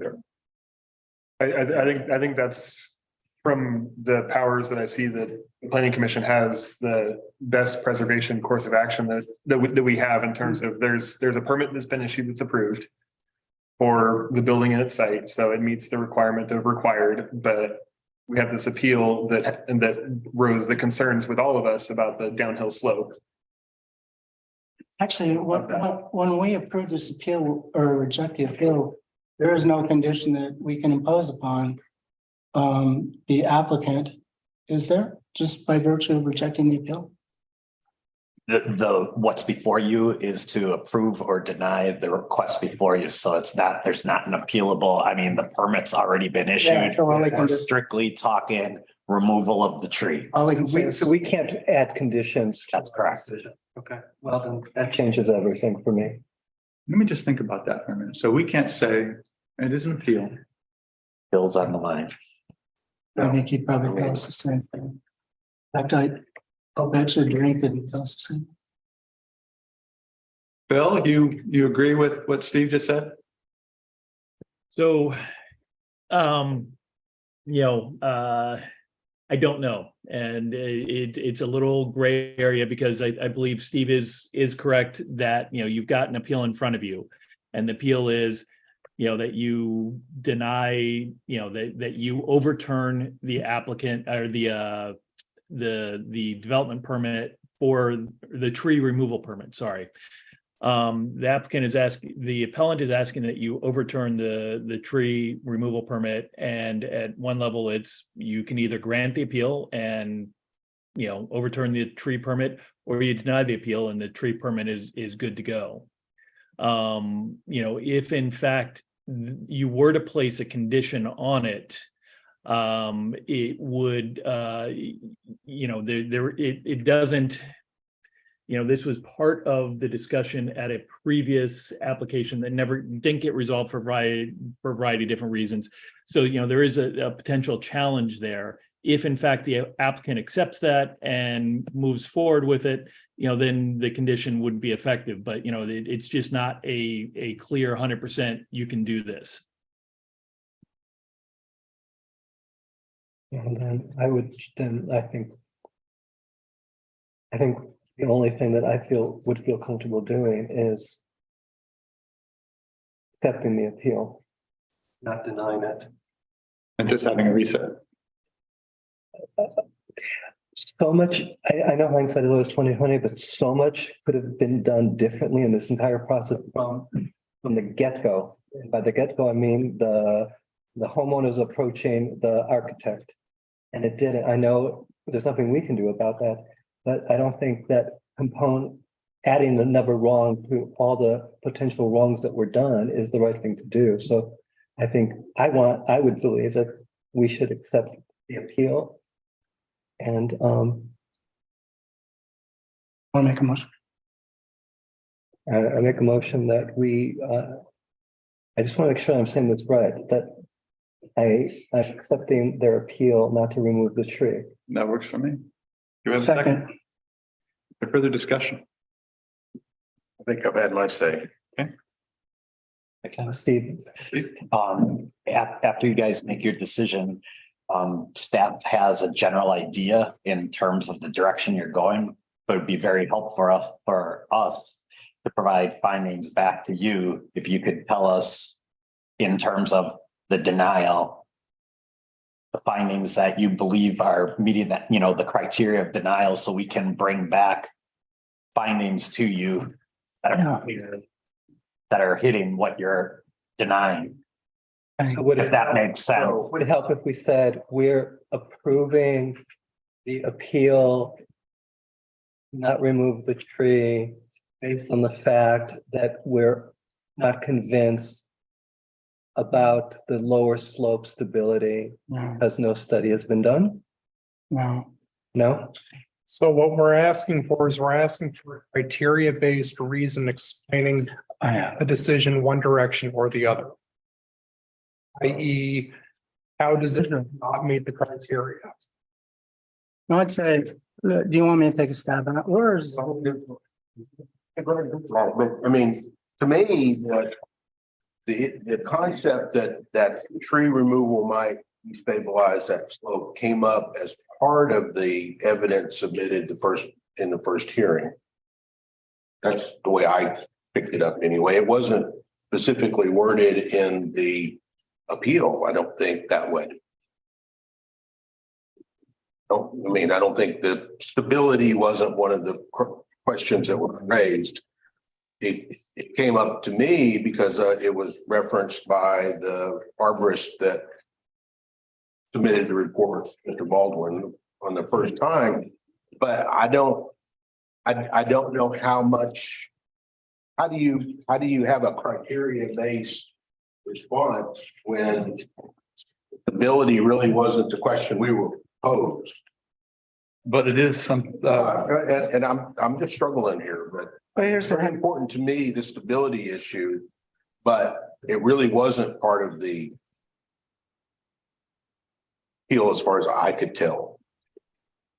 But it's come up, it's in the record now. No, it is in the record, and if that's fair game, I mean, is that okay if it was brought up? I think Aaron wants to say something. No. Aaron? Well, Les, to your end, in terms of criteria-based, the Dean Alterman, I believe that the appeal is sustained. This goes back to Robert and the staff's question. I think Dean Alterman spells out exactly if the appeal is sustained, what criteria, at least my vote would be to sustain the appeal based on Dean Alterman's argument. To me, that's the most persuasive, the most clear. I'm still not very happy and don't feel good about the process play. I'm with you there. But in terms of if the appeal is sustained, I think Alterman lays out the framework for that. That's spot on. I agree with you, Aaron. That's a good one. There were two of them.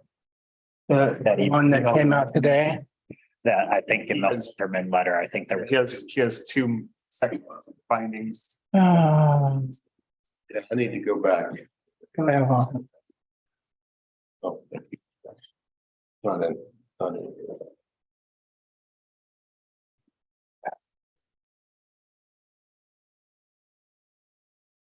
I think the second part, Stephen, you have the underlying policy, the purpose of the code, the criteria, construction, and the restriction on permitting to go out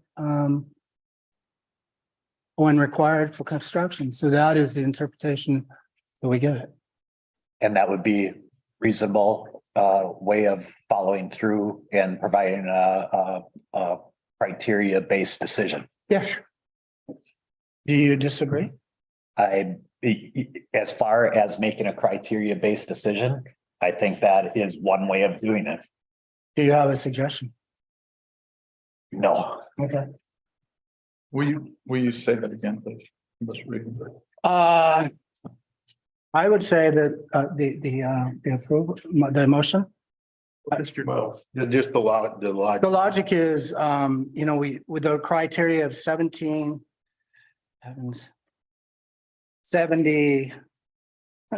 help me out, O20D. O20D for construction as interpreted under the purpose of the code and the requirements of the permit to be issued when required for construction.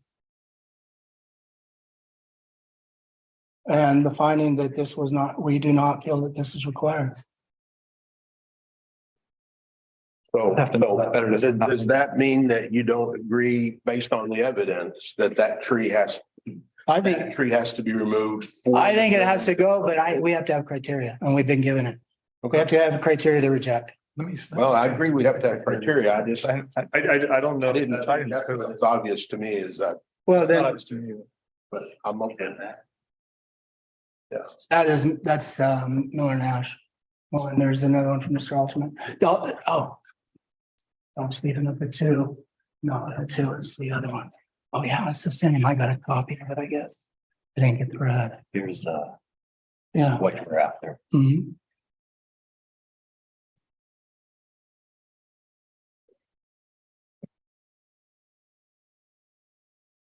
Yeah, let's see, put them in there, front and back.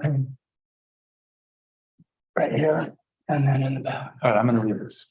The city finds that consistent with the purpose statement of CMBC 17 authorizes the city to issue a tree removal permit in order to construct an approved structure only if the tree's location is required for the structure itself or for the required vehicular and utility access that the city code requires this structure to provide. CMBC does not authorize the city to issue a tree removal permit for a tree that is intentionally damaged during construction. Take out the intentionally there. It still doesn't capture the intent of our concern. Well, add to it, in addition. Let's read the other one. The city, this is the second option in Mr. Alterman's letter. The city finds it consistent with the purpose statement of CMBC authorizes the city to issue a tree removal permit in order to construct an approved structure only if the tree's location is required for the structure itself or required for vehicular or utility access that the city code requires the structure to provide. CMBC 17 does not authorize the city to issue permit to remove a tree if the applicant can reasonably build an allowed structure for permitted use on another part of the property without undertaking extraordinary measures to build the structure. But we've never heard from the architect, so we have no idea and we brought this up last time, that we had not heard from the architect. We don't know if the house can be redesigned. We've seen other instances where we were told that the house can't be redesigned, and miraculously it was. And we were able to approve it. So until we know for sure that there's really no way to architecturally redesign this house and prevent the tree removal, I think this provision is the backup that we need. Yeah.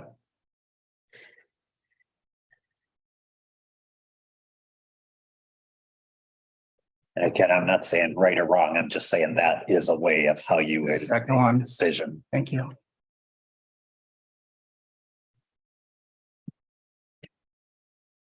I mean, we've heard from Mr. Laramie. Oh, did I say it wrong? Oh, No. We've heard that the builder doesn't believe that there's a way to do it. But with all due respect, he's the builder, not the architect. And unless we could hear from the architect that there's really no other way to redesign this house, then I think this is exactly the criteria we need to approve the appeal.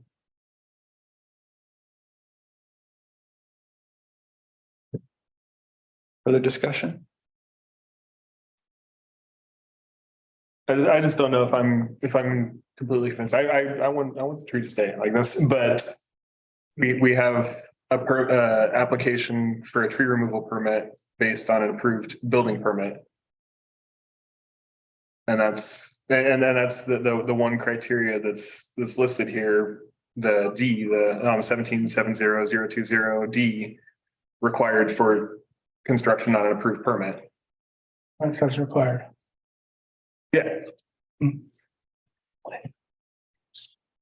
So we are thinking that the issue before us is, could the house have been reconfigured to save the tree? Right? That's what the second option. Yeah, that's the one I understood a little better, maybe, you know, so. And again, I don't disagree with that statement at all, but I just don't know that this is the time to bring it up. It would have come up before the building permit would have been issued. But it didn't. But it did. I don't think it did. I don't. And I'm frustrated that the architect hasn't chosen to be a part of this discussion. But trying to stick to the facts and not let my emotions sway me too far one way or the other. Steve, did you have something? I was just gonna comment that Commissioner Ostrander, if in the other way of basing a criteria to approve it, that would be the section you would use to approve it. If we're approving it, we talked about the denial, that would be the criteria you would use potentially to approve it.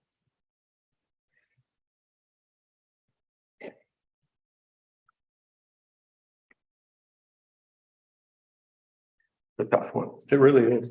It really is. It's a tough one. And it makes it even more frustrating that it should never have gotten to this point. I don't disagree. Oh.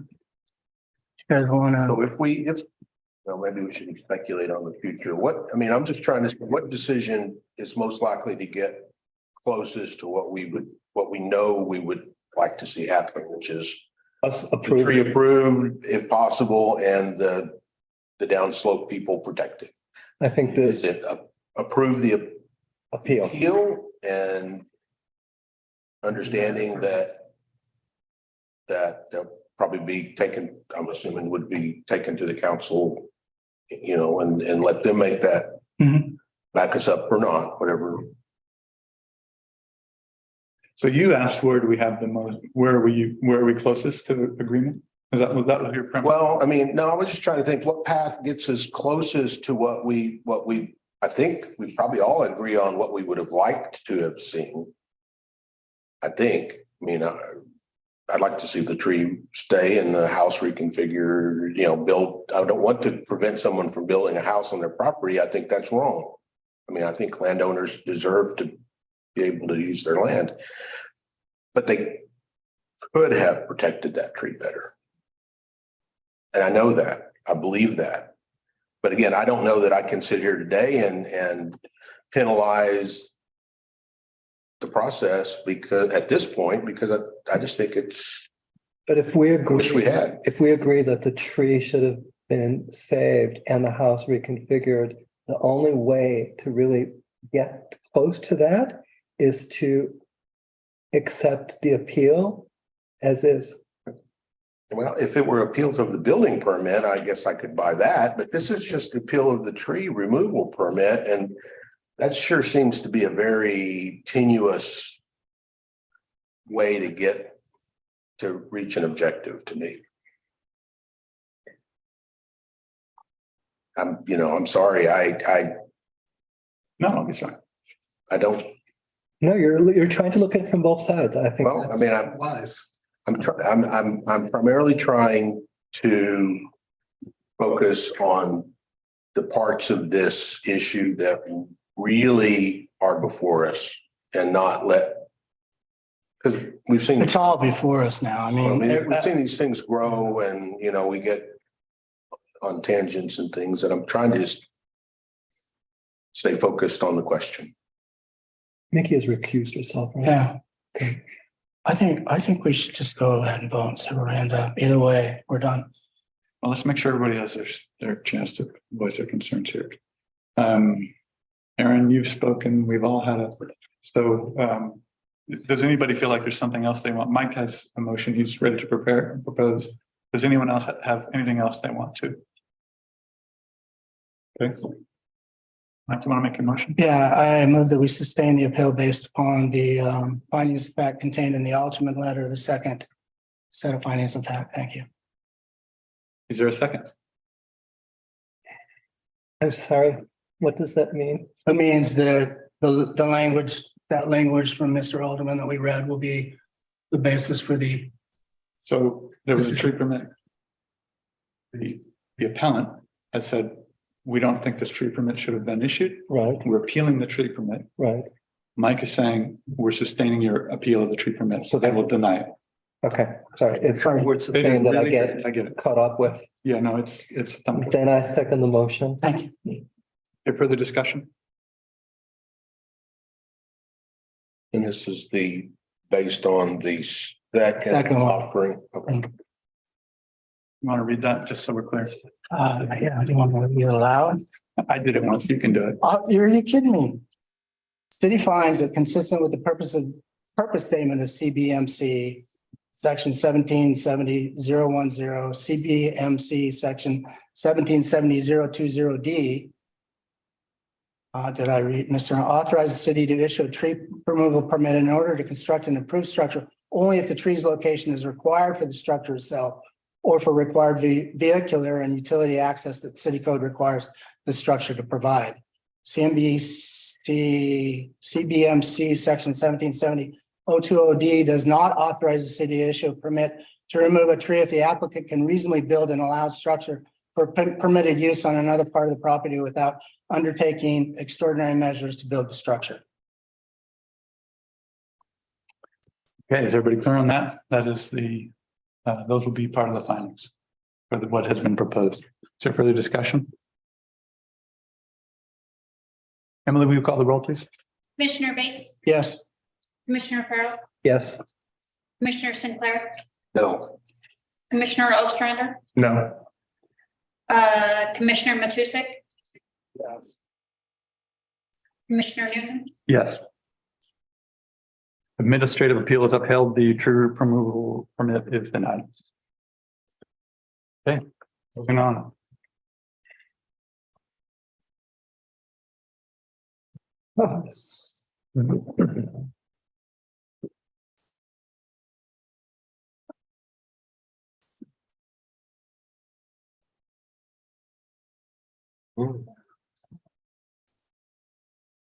We really have to work on that. Seriously, we should never get here again.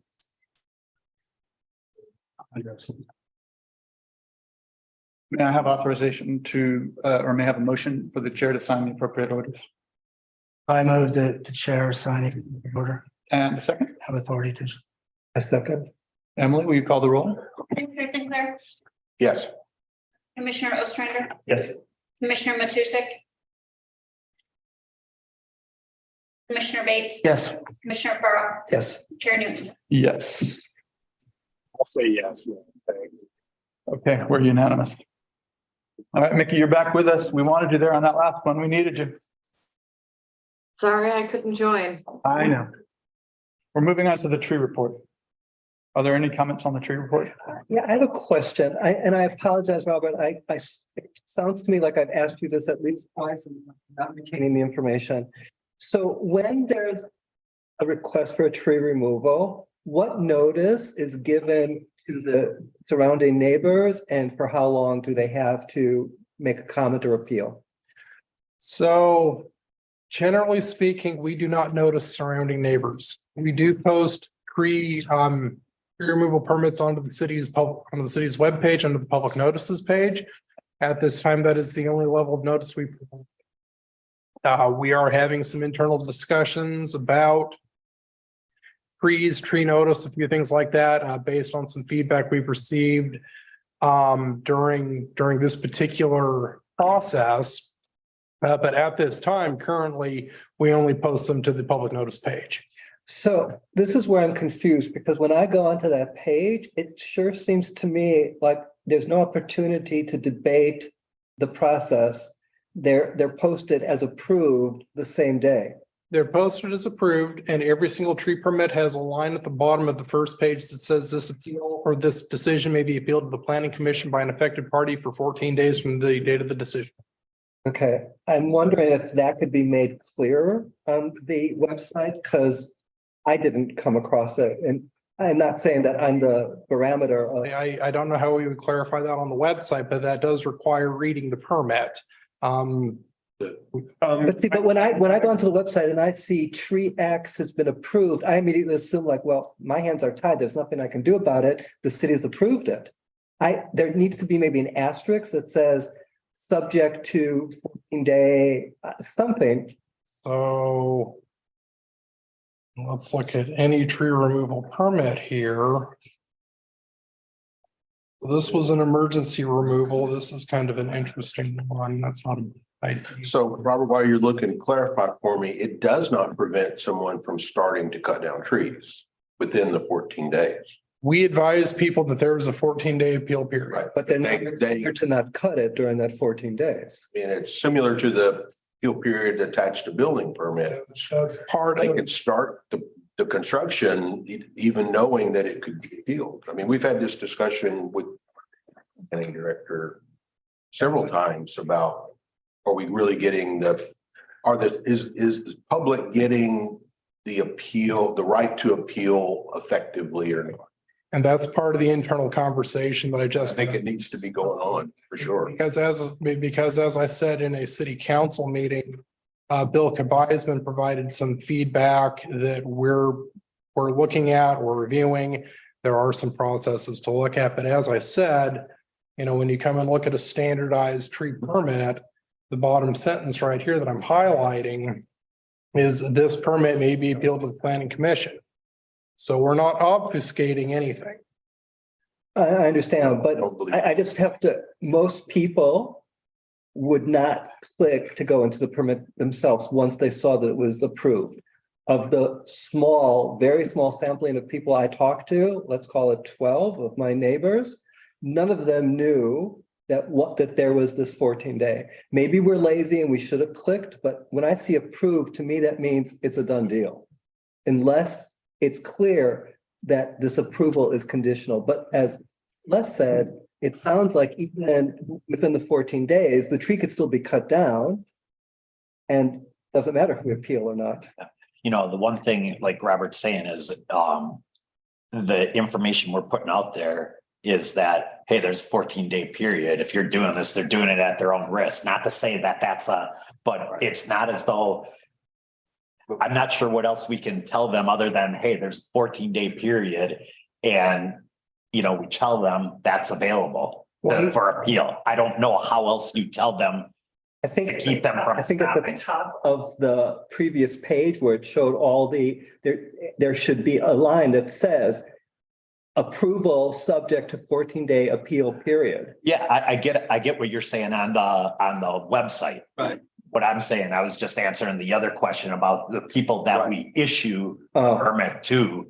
They're being informed, hey, there's this 14-day period. We don't, you'd have to do it until that time. But do we have anything that keeps them from doing it?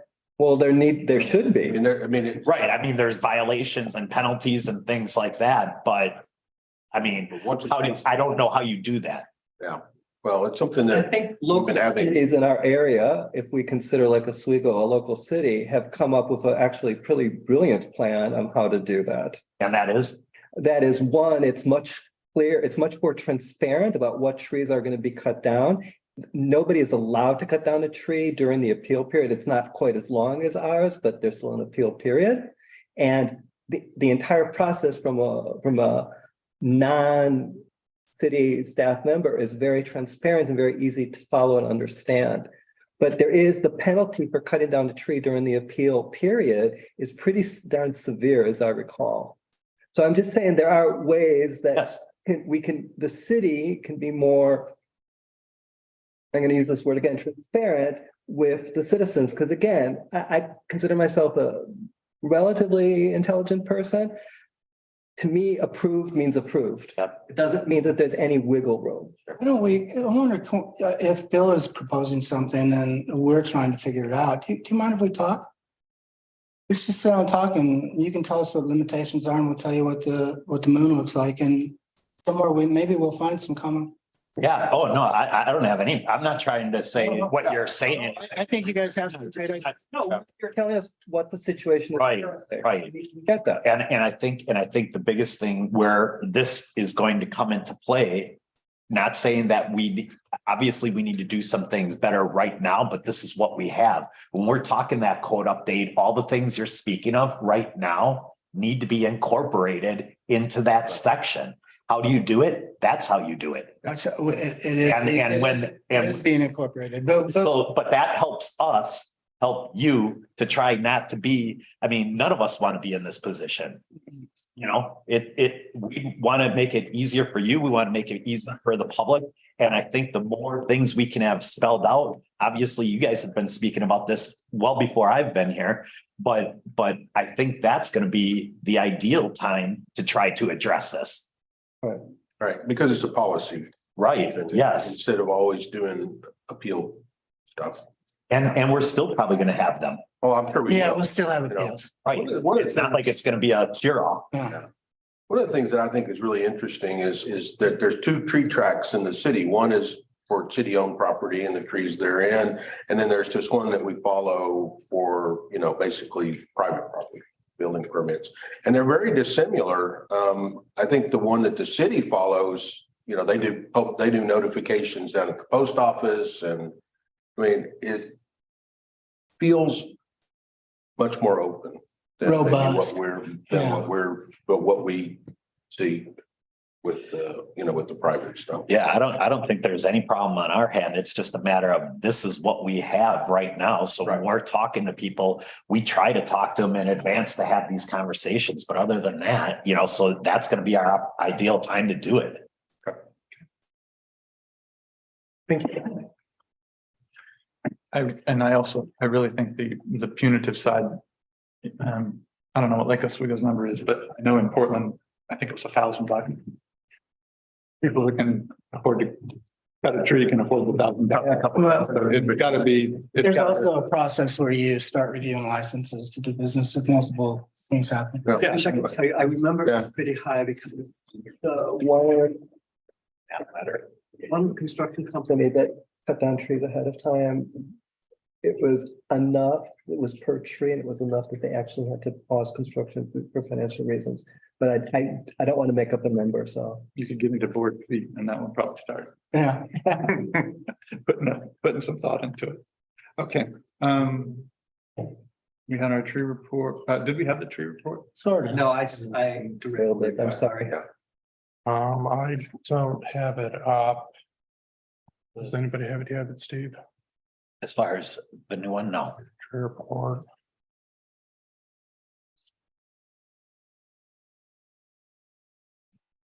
This one was our last discussion, May 25th. Since that time, we've only had on June 9th, the tree removal permit in conjunction with construction. Hazard tree removal at 368 Sunset, an emergency at 272 West Golconda. That tree was falling apart. And an emergency tree permit that was issued today at 372 North 7th, where the tree is impacting a sewer line coming out of a house. It broke the sewer line and effluent is being discharged from the house directly into the environment. How many replacement trees did we get out of all that? Probably not much. Huh? The Golconda one does have a replacement. I believe the Sunset one said that they had sufficient. The 372 North 7th, we're going to revisit that one. And 188 Hills, that does have replacements. What about that one on the S curves? The house that's going in that was butchered down to 3 branches and is still standing? We had asked if you had an opportunity last time to go review it. I know code enforcement went by and took a look at that. Unfortunately, I probably haven't had a chance to really do a whole lot. Yeah. I don't know if it's going to survive, but it sure is an interesting process. It's not. Yeah. There's nothing left of the tree. I don't know why they stopped it. There's 3 or 4 branches left. Torture. It was cut on the top and all the limbs were cut down. And the heavy equipment is sitting right on the roots. Yeah. There you go. Ongoing planning items? Yeah, too much. Talk about trees, the tree code revision.